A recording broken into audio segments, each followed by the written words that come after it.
All right, so this is problem number 21 from our night book talking about momentum. And we're on page 285, and this is talking about an inelastic collision problem here.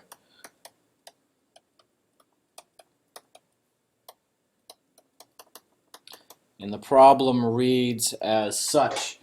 A 300-gram bird flying along at 6 meters per second sees a 10-gram insect heading straight toward it with a speed of 30 meters per second.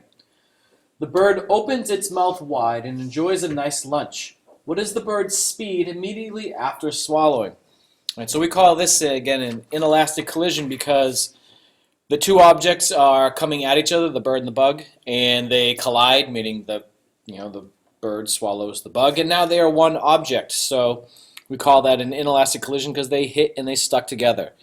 So looking at what they've given us, we know that the mass of the bird is going to be 0.3 kilograms, and its initial speed is 6 meters per second.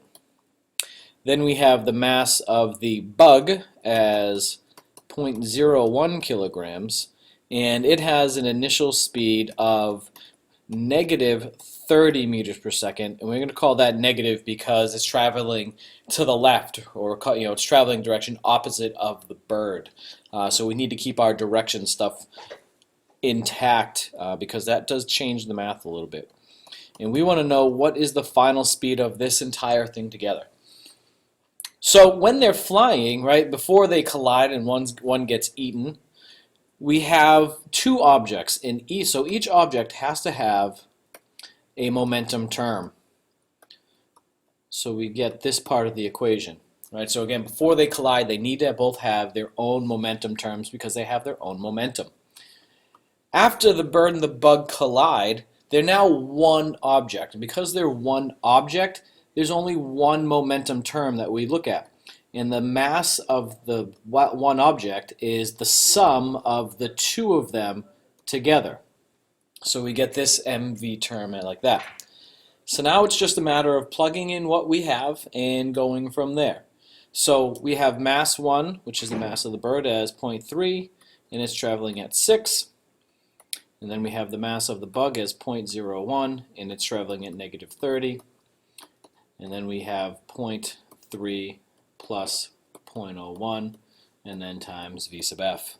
So that gives us 1.8 minus 0.3 is equal to 0.31 v sub f. When we solve for that, we get that v sub f is equal to 4.84 meters per second. And if you think about that, that should make sense.